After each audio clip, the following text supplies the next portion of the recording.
కర్నూలులో జరిగిన బస్సు ప్రమాదం తెలుగు రాష్ట్రాల్లో తీవ్ర విషాదాన్ని నింపింది. బైక్ను ఢీకొని మంటలు అంటుకోవడంతో బస్సులో ప్రయాణిస్తున్న 19 మంది సజీవ దహనమయ్యారు.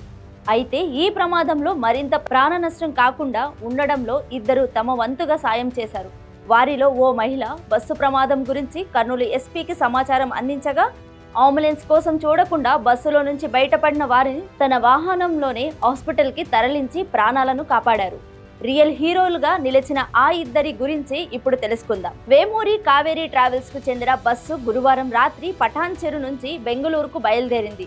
శుక్రవారం తెల్లవారుజామున 2 గంటల 14 నిమిషాలకు కర్నూలు జిల్లా పుల్లూరులోని టోల్ ప్లాజాకు చేరింది. 3:30 గంటలకు చిన్నటేకూరు వద్ద బస్సు బైకును ఢీకొట్టింది.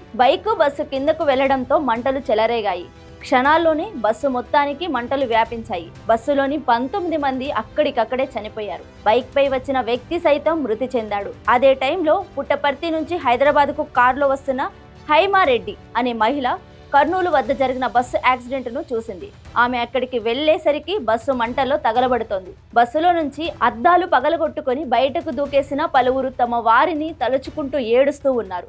అప్పటికి ఇంకా పోలీసులు, ఫైర్ సిబ్బంది ఎవరూ రాలేదు. దీంతో హైమా వెంటనే పోలీసులకు సమాచారం అందించింది. తన కాంటాక్ట్స్ లో కర్నూలు ఎస్పీ నంబర్ ఉండడంతో ఆయనకు కాల్ చేసి ప్రమాద తీవ్రతను వివరించింది. ప్రమాదానికి సంబంధించిన వీడియో పంపించింది. కర్నూలు ఎస్పీ వెంటనే రూరల్ సిఐ, ఇతర పోలీసు సిబ్బందిని అలర్ట్ చేశారు. ఆ తర్వాత కాసేపటికే పోలీసు సిబ్బంది, ఫైర్ సిబ్బంది స్పాట్ కు చేరుకున్నారు. సహాయక చర్యలను చేపట్టారు. హిందూపురం నుంచి నంద్యాలకు తన సోదరుణ్ణి కలిసేందుకు వెళ్తున్న ఓ యువకుడు ఈ బస్సు ప్రమాదాన్ని గమనించాడు. మంటలు భారీగా ఎగిసిపడుతుండడంతో బస్సులోని ఎవరిని కాపాడే పరిస్థితి లేకుండా ఉంది. అదే సమయంలో కొంతమంది బస్సు అద్దాలను పగలగొట్టుకొని బయటకు వచ్చారు.